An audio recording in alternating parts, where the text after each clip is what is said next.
Bienvenidos a nuestra última sesión del seminario Junior de Matemáticas del semestre 2019-2. Lamentablemente es la última porque empezamos muy tarde el seminario en este semestre, pero para el próximo seminario, al próximo semestre 2021, la convocatoria para solicitar plática va a ser por ahí de primera semana de agosto, segunda semana de agosto, para que estén al pendientes de la página de Facebook, que es Seminario Junior de Matemáticas.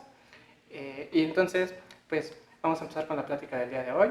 En esta ocasión nos acompaña Daniel Guerra, estudiante de licenciatura entre actuaría y matemáticas, carrera simultánea.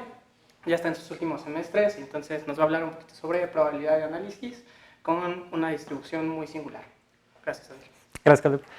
Bueno, pues buenas tardes a todos. Gracias por venir. El objetivo de esta plática es mostrarles un ejemplo de una distribución de probabilidad que no es ni absolutamente continua ni discreta, como las que se estudian en los cursos de probabilidad. Entonces, voy a empezar recordando las definiciones básicas de proba, para que todos estemos en el mismo canal. Después voy a pasar a construir el conjunto de Cantor, que va a ser muy importante la construcción de esta distribución. Y finalmente voy a construir la distribución de Cantor, que va a ser la distribución que no es ni absolutamente continua ni discreta. ¿Está bien? Entonces voy a empezar recordando las definiciones básicas de proba. Comenzamos con un conjunto omega no vacío, al cual le definimos una estructura medible con una sigma álgebra, que no es más que una familia de subconjuntos de omega que cumple tres propiedades principalmente. La primera de ellas es que omega es un elemento de la familia. La segunda es que si tiene un elemento en la familia, entonces su complemento también está en la familia. Y finalmente, si toman una sucesión de elementos en la familia, entonces su unión pertenece a la familia. ¿Sí? Entonces, cuando tenemos una familia que cumple estas propiedades, le llamamos sigma álgebra, y a la pareja omega, f le llamamos espacio medible.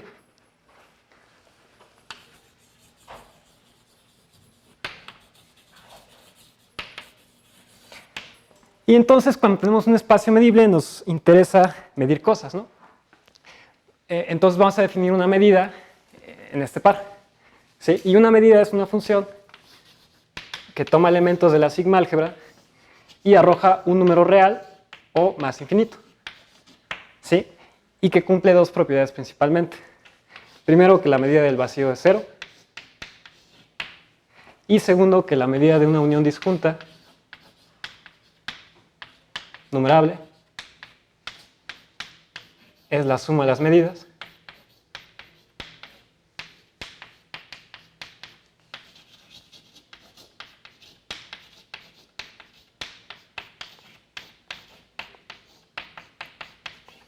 ¿sí? Entonces, eso es una medida, ¿no? Una función que abre sumas, que abre uniones disjuntas y que al vacío le asocia el 0, ¿no? Si además la medida le asocia el 1 al total, decimos que es una medida de probabilidad.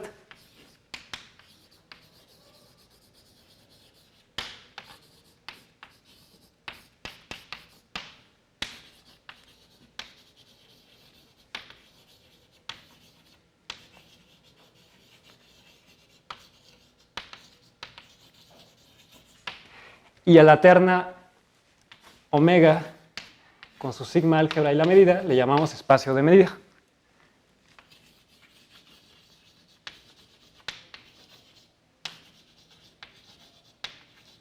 Si la medida es de probabilidad, entonces este espacio se llama espacio de probabilidad. Y las medidas de probabilidad las denotamos con una P gordita, así.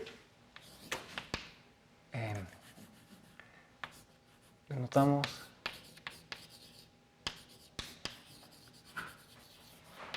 por P a las medidas de probabilidad.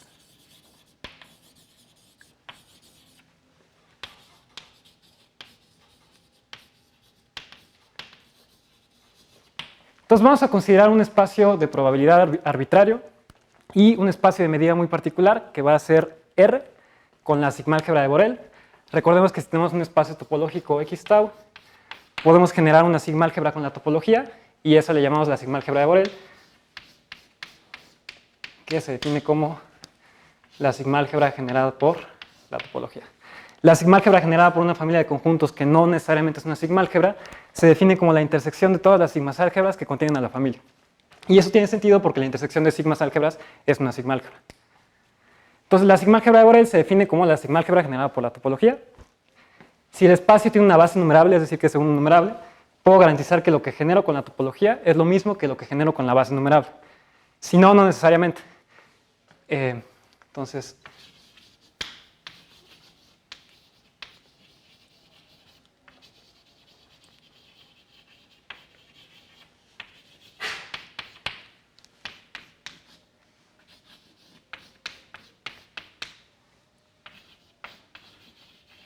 sí. La idea es que la topología es cerrada bajo uniones más que numerables, ¿no? Entonces, si no puedo expresar todo abierto como una unión numerable de básicos, no puedo garantizar que lo que genero con una sigma-álgebra es lo mismo que con toda la topología. Pero bueno, el espacio con el que vamos a trabajar son los números reales, que es más que un numerable, es separable de hecho. Entonces, pues no hay bronca con eso, ¿no? Entonces vamos a considerar R con la topología usual, que para quienes no la conozcan, pues es la topología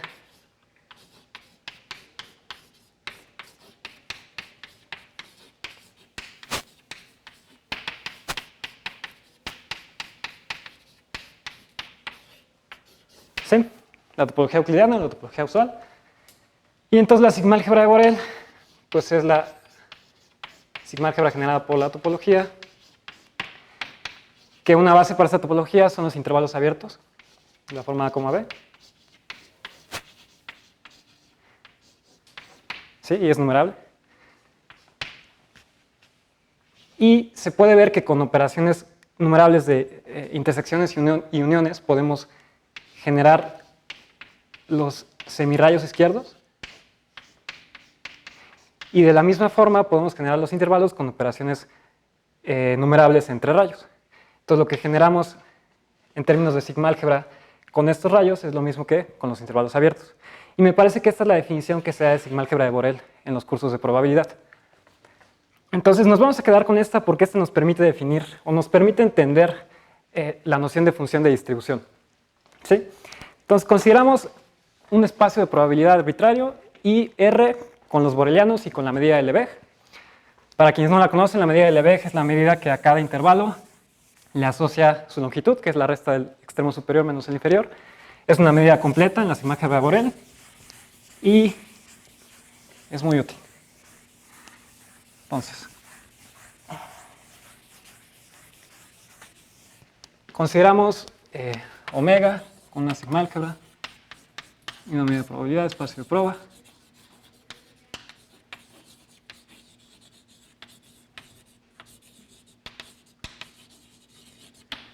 Y R con su sigma-álgebra de Borel y la medida de Lebesgue.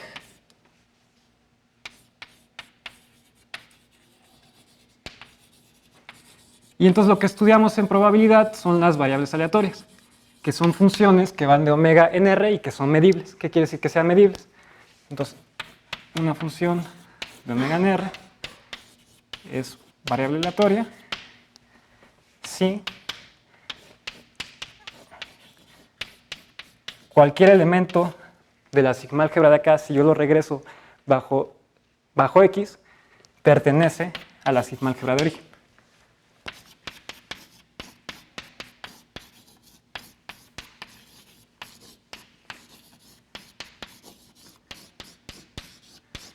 Y una condición suficiente para que una función sea medible, suficiente y necesaria, es que sea medible respecto a los generadores de la sigma-álgebra. Entonces sabemos que los que generan la sigma-álgebra de Borel son los semirrayos izquierdos, y entonces basta con que la función regrese los semirrayos izquierdos en elementos de acá para que la variable sea medible. Entonces esto es equivalente a que estos pertenezcan a la sigma-álgebra F para todo X en R. Y entonces aquí es donde uno se da cuenta de la importancia de que esto esté en la sigma-álgebra, ¿no? Porque queremos calcularle probabilidades a estas cosas de acá. Eso es la función de distribución. Entonces, por eso es importante que estas cosas pertenezcan a la sigma-álgebra de origen, porque aquí sí tengo una medida de probabilidad definida, y entonces puedo calcular probabilidades bien. Entonces, consideramos variables aleatorias, Y lo más importante de una variable aleatoria es su función de distribución.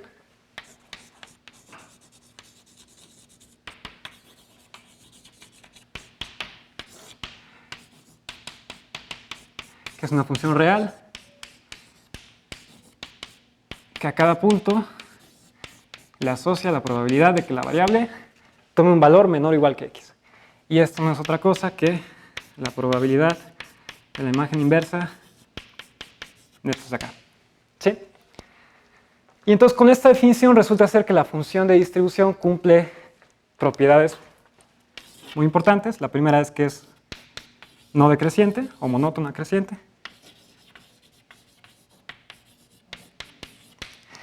La segunda es que f es continua por la derecha.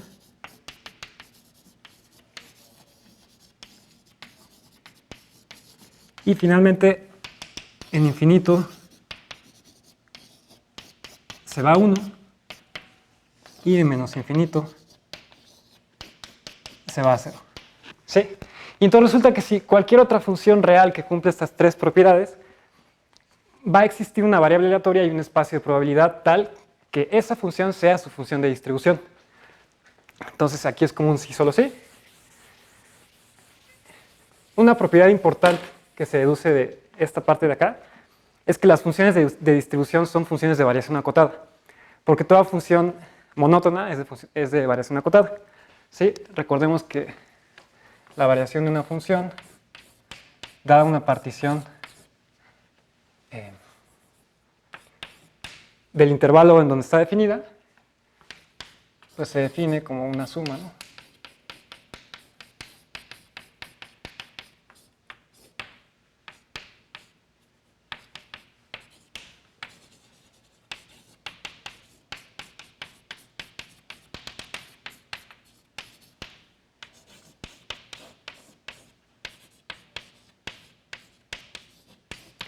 ¿Sí está bien?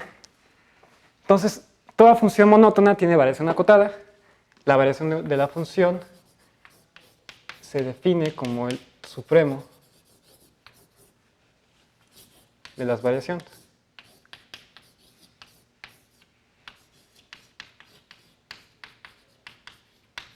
¿Sí? Es fácil ver que toda función monótona tiene variación acotada, porque estas cosas, cuando es no decreciente, son mayores o iguales que 0, entonces se vuelve una suma telescópica y se nos cancelan cosas, y nos queda el valor de f en el extremo superior menos el extremo inferior, y eso claramente es acotado, ¿no? Entonces, esto va a ser muy importante porque las funciones de variación acotada tienen derivada casi en todas partes. Entonces, las funciones de distribución van a tener derivada casi en todas partes. La idea es que, dependiendo de cómo es esa derivada, es cómo es la variable aleatoria asociada. Entonces, esta es la función de distribución y se puede clasificar en diferentes tipos.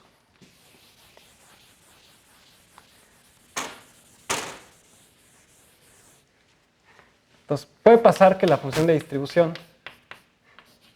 se vea como suma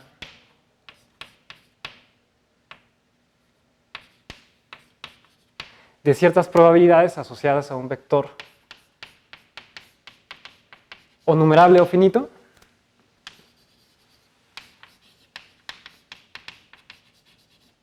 vector de prueba,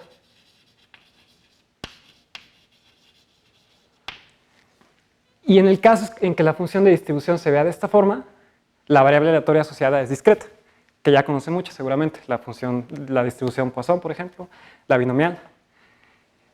Y puede pasar que f de x sea una función absolutamente continua,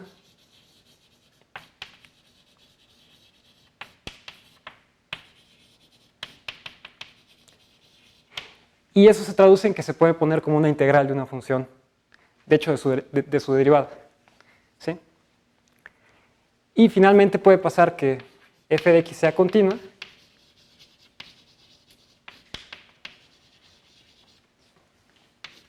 que sea diferente de la constante 0, pero que su derivada sea 0 casi en todas partes. Y con casi en todas partes nos referimos a que es 0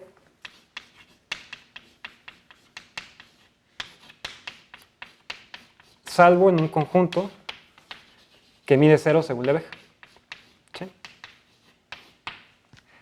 Entonces, estos dos casos ya conocen varios ejemplos. La idea es dar un ejemplo de una función de distribución que es continua y que su derivada es 0 casi en todas partes.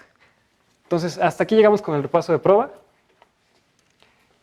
Y voy a pasar a construir la distribución singular. ¿Sí? Cuando una distribución cumple esto, se le llama distribución singular. Cuando cumple esto de acá, se le llama absolutamente continua. Y cuando cumple esto de acá, se le llama discreta. ¿Está bien? Entonces voy a pasar a construir el conjunto de Cantor, que va a jugar un papel fundamental en la construcción de la variable aleatoria asociada. Y vamos a caracterizar también cómo es el conjunto de Cantor. Resulta que es, en cierto sentido, único. ¿Sí? Bueno, un Cantor, el Cantor ternario. Entonces, el conjunto de Cantor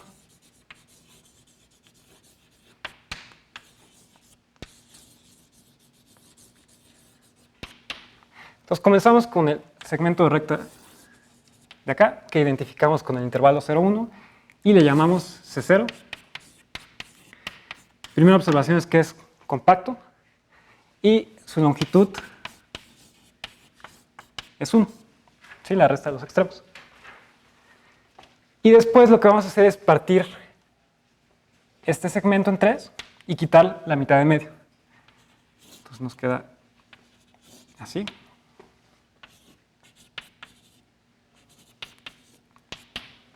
A este le llamamos C1, que es C0 menos este de acá. Observen que igual es compacto, es un compacto menos un abierto, entonces es compacto. Y su longitud es la longitud de este más la longitud de esta, que es 2/3. Y otra vez voy a partir cada segmento en 3 cachitos y le vamos a quitar el cacho de medio. Entonces nos queda algo así.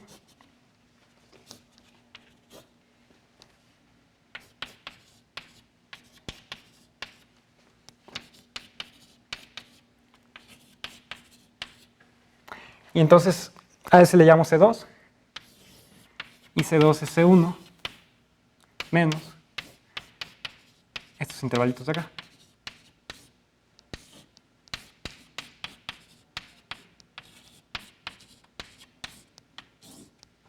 ¿Está bien? Igual me queda otra vez un compacto. Y ahora su longitud es, este mide 1/9, entonces tengo 4, me quedan 4/9, que es lo mismo que esto de acá. ¿Sí?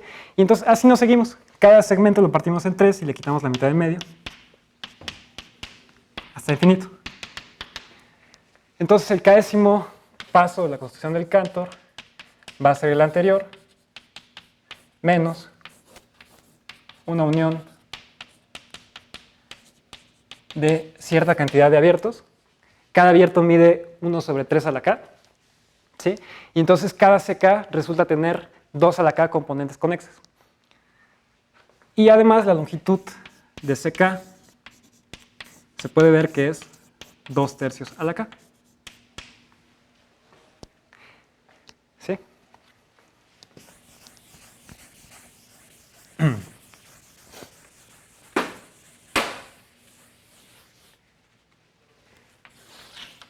Entonces definimos el conjunto de Cantor como la intersección de los CKs. Primero que nada es no vacío porque es una intersección de compactos anidados en R, que R es completo. ¿Sí? Entonces el conjunto de Cantor es no vacío. Y más que no vacío es al menos numerable, porque observen que el 1/3 está en todos, el 1/9 también, el 1/27 también, y entonces toda la sucesión 1/3 a la n está contenida en el Cantor. Entonces el Cantor es al menos numerable. ¿Sí? Vamos a ver que de hecho es no numerable y tiene la cardinalidad de R. Pero antes vamos a ver algunas propiedades topológicas que satisface el conjunto de Cantor.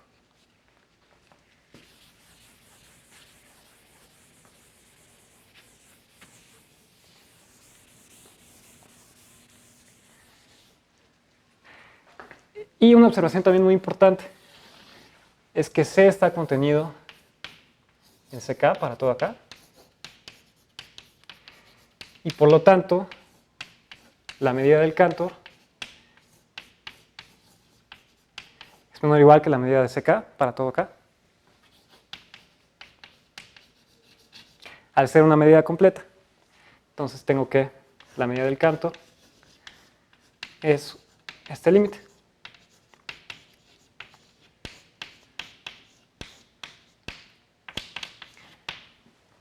El Cantor mide 0 según Lebesgue. De hecho, el Cantor es un boreliano, porque es intersección numerable de borelianos. Y recuerden que las sigmas álgebras son cerradas bajo intersecciones numerables. Entonces, el conjunto de Cantor es un boreliano, es compacto, tiene medida 0, y vamos a ver que tiene propiedades topológicas muy interesantes.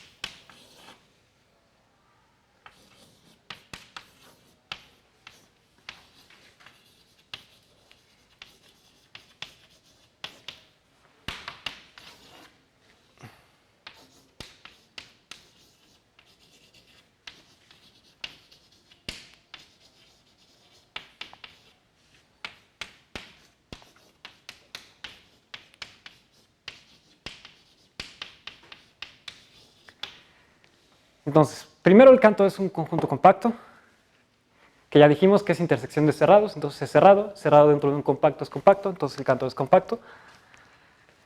Luego, todo punto del Cantor es punto de acumulación del Cantor. Observen que la contención de acá para acá ya la tenemos porque el Cantor es cerrado, entonces contiene sus puntos de acumulación. Y para ver la de acá, pues hay que tomar un punto en el Cantor y ver que es punto de acumulación. Entonces, a ver, igual está rápido. Entonces, tomen un punto en el Cantor y una vecindad del punto. Quieren ver que hay otro punto del Cantor que no es X, que está dentro de la vecindad. ¿Sí? Entonces, observen que la longitud de los CKs tiende a 0 cuando K tiene infinito. Y cada CK tiene 2 a la K componentes conexos. Entonces, existe una componente de algún CK que se queda contenida en la vecindad de radio epsilon de X. A ver. Existe algún CK y una de sus componentes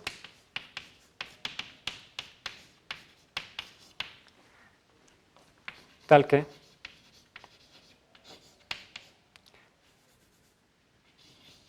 ¿cómo nos ponemos?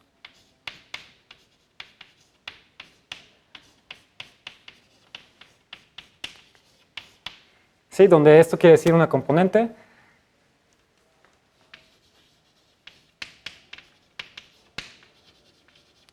conexa de CK para esta K y para esta J. Entonces, alguna componente de algún CK se queda metida en la vecindad de radio epsilon de X. Y ya acabamos porque supongan que aquí está X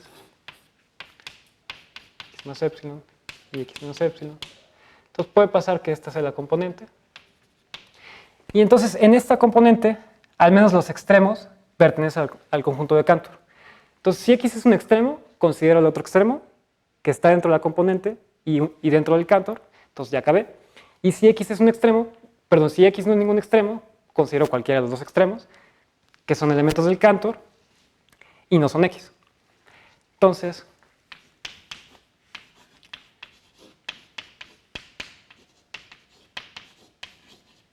existe un punto que no es X, pero sí está en el Cantor, y está en la vecindad de radio epsilon de X. Entonces ya vimos que todo punto del Cantor es punto de acumulación, y entonces pues ya tenemos la igualdad, ¿no?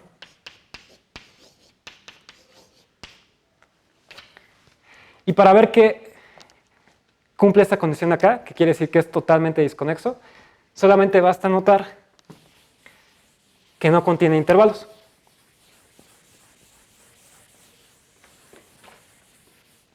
Es decir, para 3, basta ver que cualquier intervalo continuo del 0, 1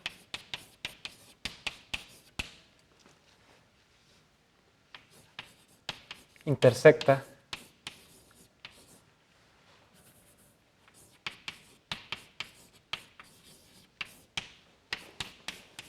al complemento del Cantor.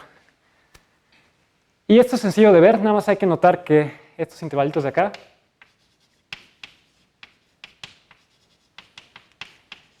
también se pueden meter en cualquier intervalo.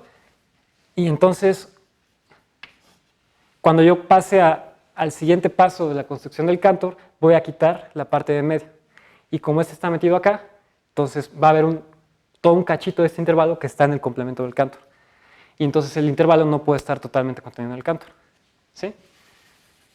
Pero bueno. Entonces, esto ya me dice que si yo quiero encontrar un conexo dentro del Cantor, necesariamente tiene que ser un singulete, porque los únicos conexos en R son o los singuletes o los intervalos. Entonces, pues ya, ¿no?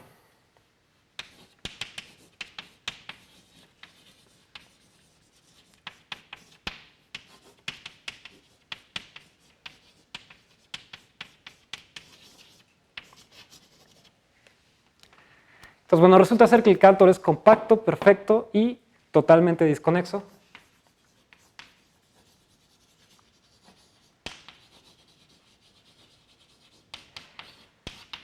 Y resulta que cualquier espacio métrico que cumpla estas tres propiedades es homeomorfo al Cantor.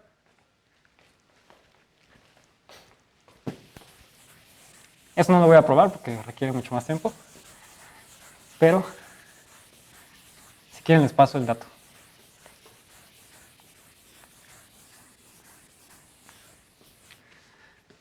Entonces,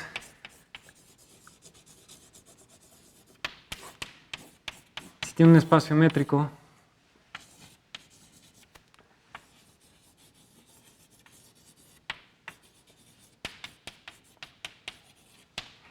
compacto,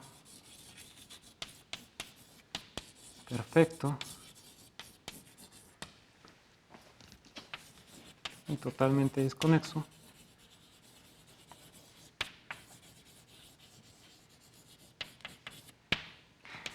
entonces es homeomorfo al conjunto de Cantor. ¿Sí? Esto quiere decir que existe una función continua de x en el Cantor que es invertible y su inversa es continua. Como son compactos, basta pedir que sea invertible. Pero bueno, eso quiere decir que sean homeomorfos. Y la demostración está en un libro de topología de los autores Hawking y Young.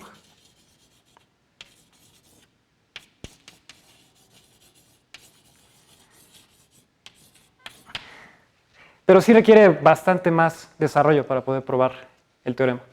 Entonces, bueno, basta con que lo enunciemos para que conozcamos que el conjunto de Cantor es único en el sentido topológico, ¿no? Y entonces este Cantor de acá se le llama el conjunto de Cantor ternario. Entonces, bueno, voy a pasar a dar una caracterización más del conjunto de Cantor para poder definir la función de distribución que va a resultar muy importante. Entonces,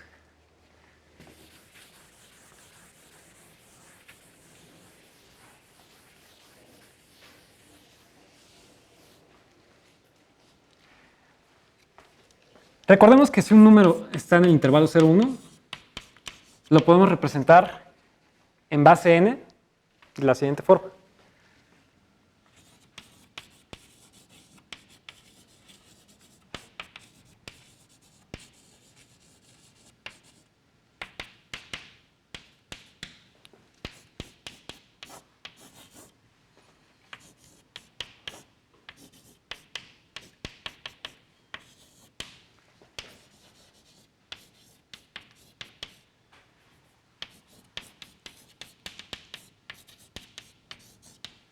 ¿Sí? Por ejemplo, en base 10, su representación en base 10, bueno, y esto lo representamos como 0.1.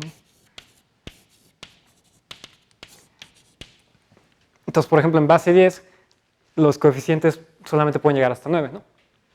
Y un resultado que es conocido es que la representación en base 10 no es única. Resulta ser que la representación así tampoco resulta ser única. Y nos van a interesar dos representaciones en particular. La representación en base 3 de un número que está entre 0 y 1 y la representación en base 2 de ese mismo número. Entonces, resulta que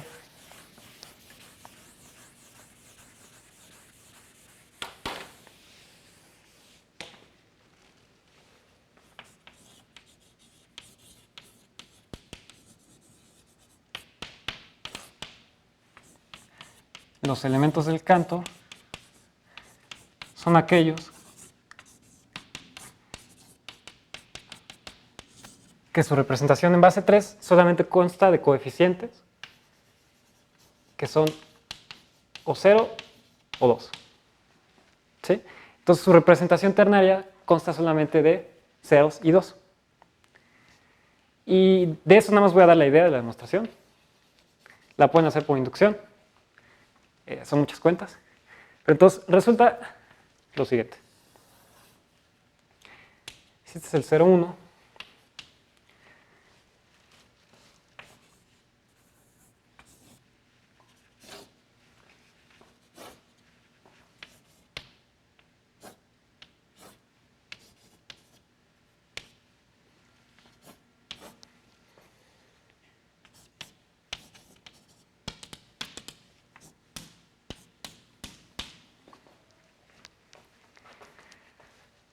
entonces,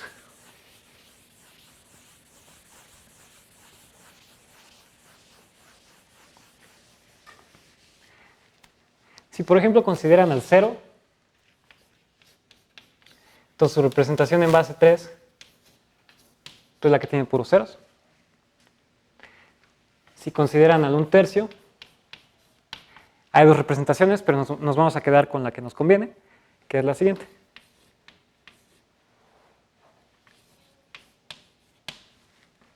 ¿Sí?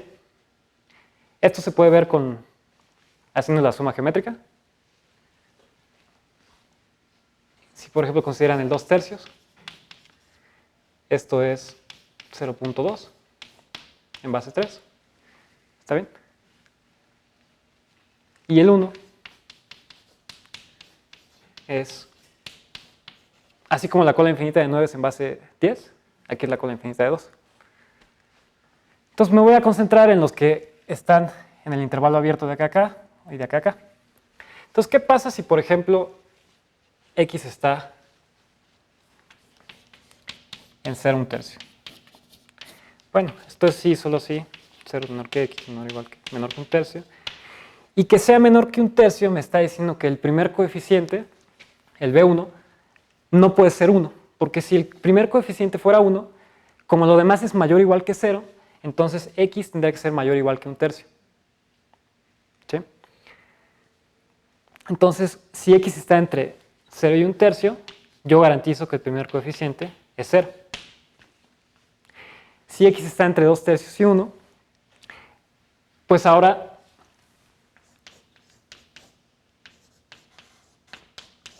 lo que está pasando es que es estrictamente mayor que 2/3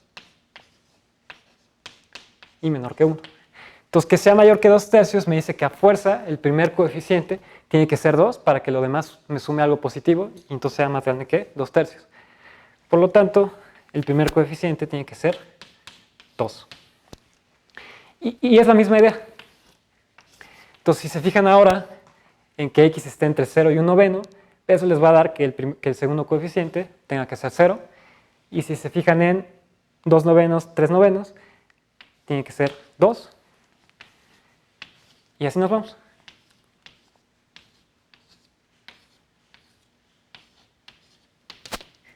Entonces, espero haberlos convencido con esto, pero según yo es bastante claro que un punto está en el Cantor sí y solo sí, tiene esta parte con ceros y dos solamente. Pueden hacer la prueba con los complementos, pero igual es por inducción si lo quieren hacer formalmente hablando. Entonces, el conjunto de Cantor consta de representaciones solamente con 0 y 2.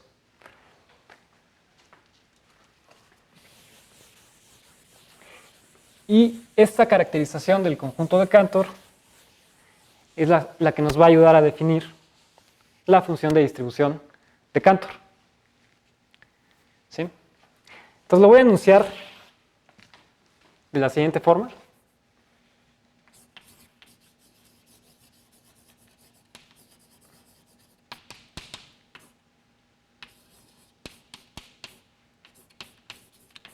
Porque esto nos va a servir para ver que la distribución de Cantor no puede ser discreta.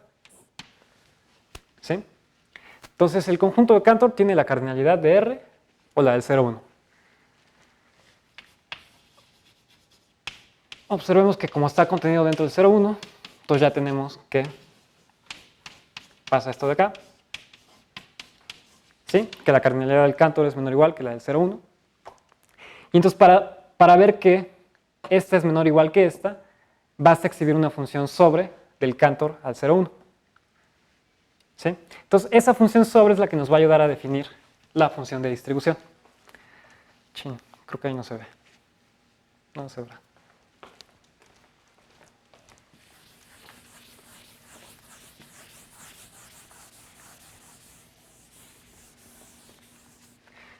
Entonces basta mostrar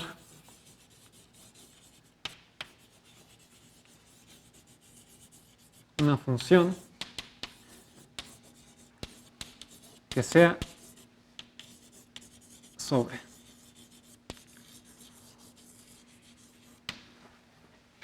Y la vamos a definir de la siguiente manera.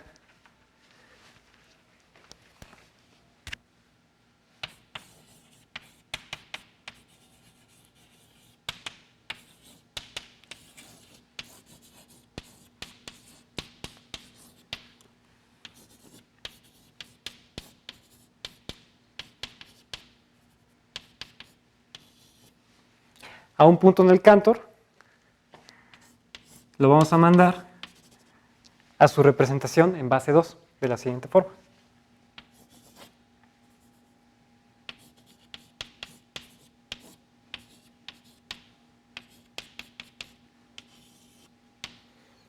¿Sí?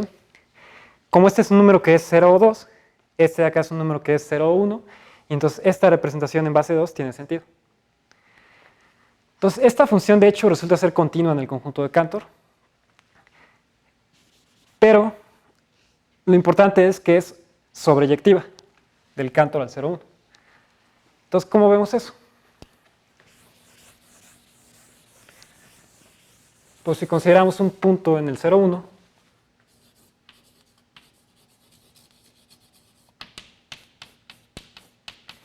entonces tiene una representación en base 2. ¿Sí? Que igual no necesariamente es única. Entonces, ¿qué punto del Cantor va a x bajo phi? Pues el siguiente.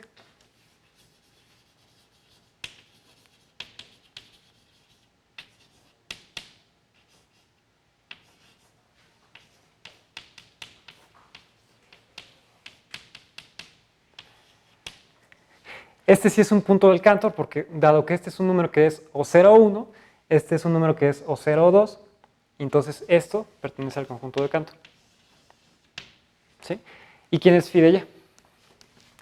Pues phi de y es x, ¿no? Porque yo divido este entre 2 y me queda ti, y nada más le cambio 3 a la i por 2 a la i. Entonces ya vimos que la función phi es sobre, y por lo tanto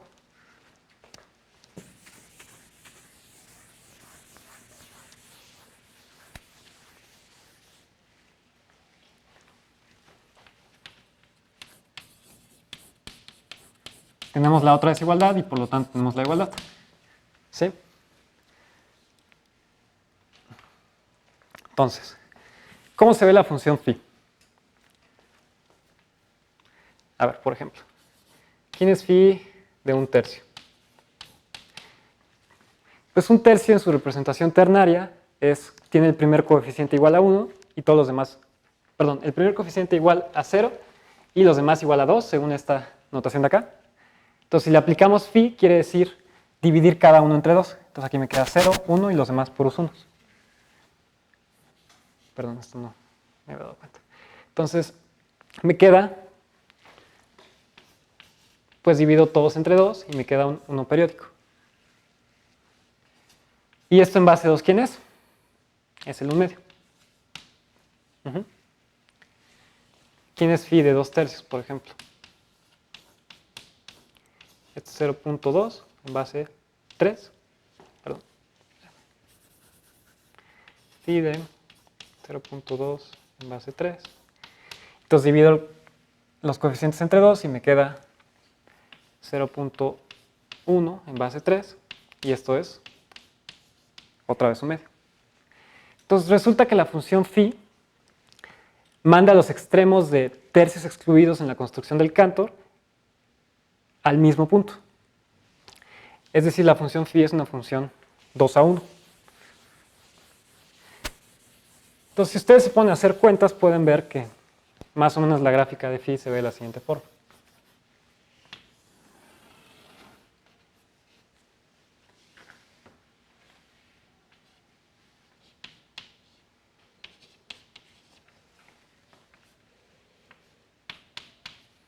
Entonces, al 1 tercio lo manda al 1 medio, al 2 tercios también.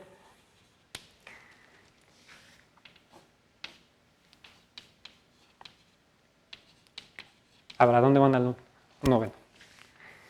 Phi de 1 noveno es 0.002. A esto le aplico phi.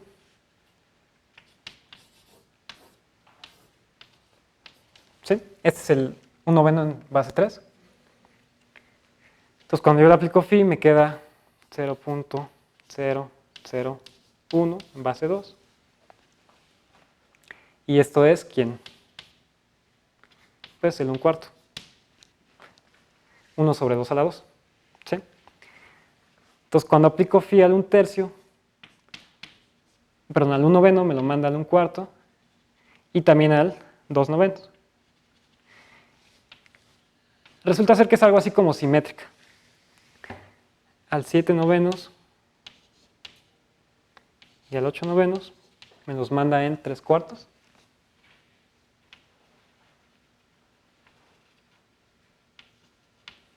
Y entonces más o menos se va viendo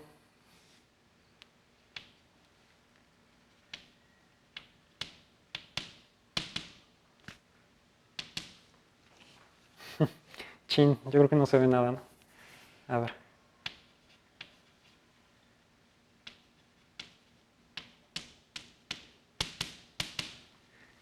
Bueno, se ven muchos puntitos y es una cuestión que es no decreciente. Todo resulta ser que esta función es continua en el conjunto de Cantor. El Cantor es un cerrado y la podemos extender a todo el intervalo 0, 1. Entonces la extendemos continuamente de la siguiente forma. Vamos a unir los tramitos así. Entonces creo que ahora sí ya se va a ver mejor.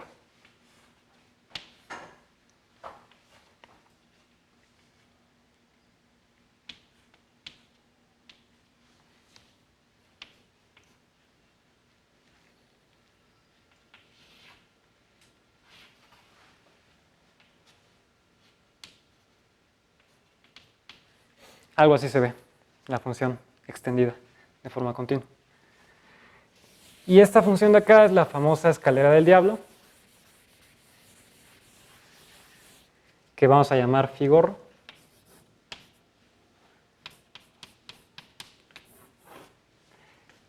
Que si a un punto que está en el Cantor lo manda en phi de x.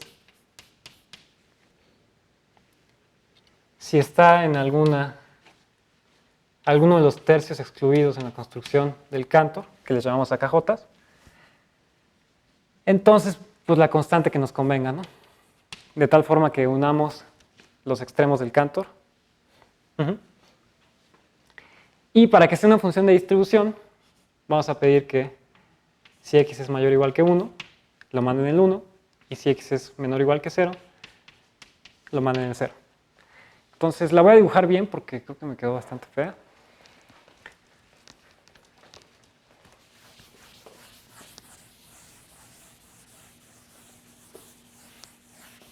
Por cierto, el 0 va en el 0 y el 1 va en el 1.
Algo así, ¿no? Creo que me quedó igual. Bueno. Entonces, esta de acá es la gráfica de la función phi. Y entonces, para ver qué es una función de distribución, basta ver que cumple las propiedades de una función de distribución.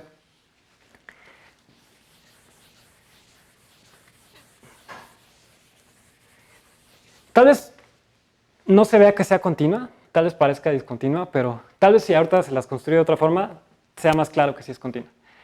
Pero resulta que sí es una función continua, y eso surge de que es continua en el Cantor, entonces nada más basta extenderla continuamente a todo el 0, 1. Pero entonces esta de acá resulta ser una función de distribución por lo siguiente.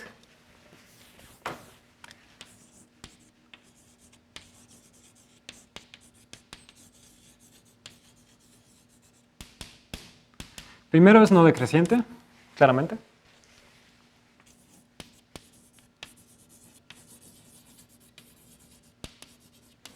Es continua por la derecha, pues es continua.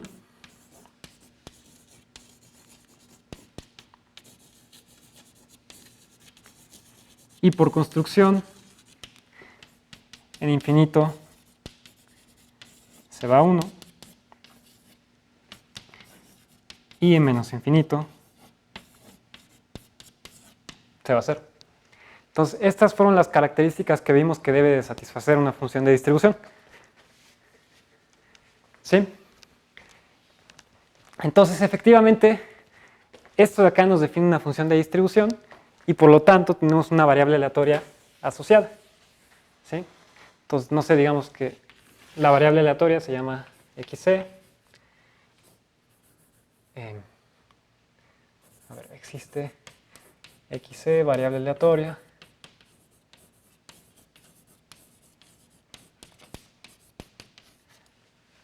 Con distribución phi. ¿Sí?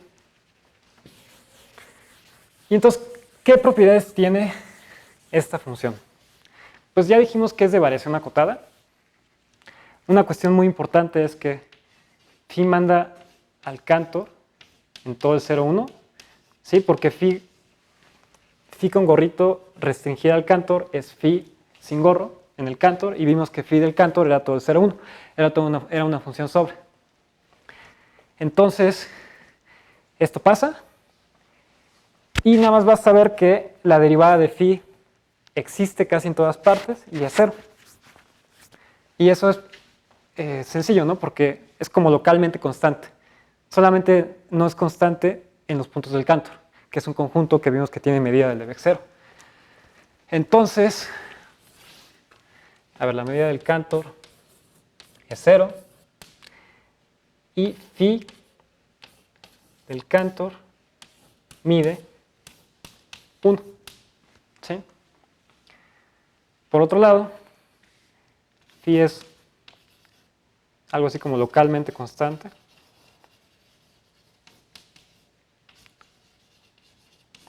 No sé si este término exista. lo voy a poner así. Entonces, como es localmente constante, pues si yo me paro en cualquier punto que no esté en el Cantor, la derivada es 0.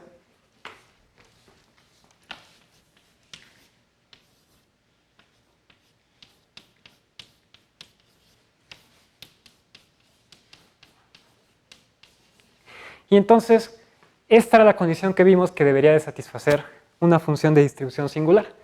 De hecho, se dice que una función es singular si su derivada es 0 casi en todas partes. Es decir, que existe casi en todas partes y es 0 salvo en un conjunto de medida nula. Entonces, solamente para convencernos de que la variable aleatoria no puede ser ni absolutamente continua ni discreta, recordemos que era discreta si el soporte de la variable, es decir, el conjunto de puntos en donde la variable tiene probabilidad positiva, era finito o numerable. Y aquí el soporte de la variable es el conjunto de Cantor. Observen que la función de distribución da saltos solamente en el conjunto de Cantor. Esto quiere decir que como que acumula probabilidad en el conjunto de Cantor. Entonces, el soporte de la variable es el Cantor y ya vimos que la cardinalidad del Cantor es la de R. Por lo tanto, XC no puede ser discreta. ¿Sí? ¿Está bien? Y para ver que no puede ser absolutamente continua, pues basta ver que la función es singular. Pero si tienen dudas, pues hay un criterio más que dice que una función es absolutamente continua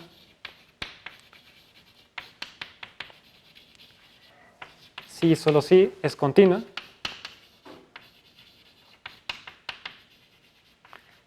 de variación acotada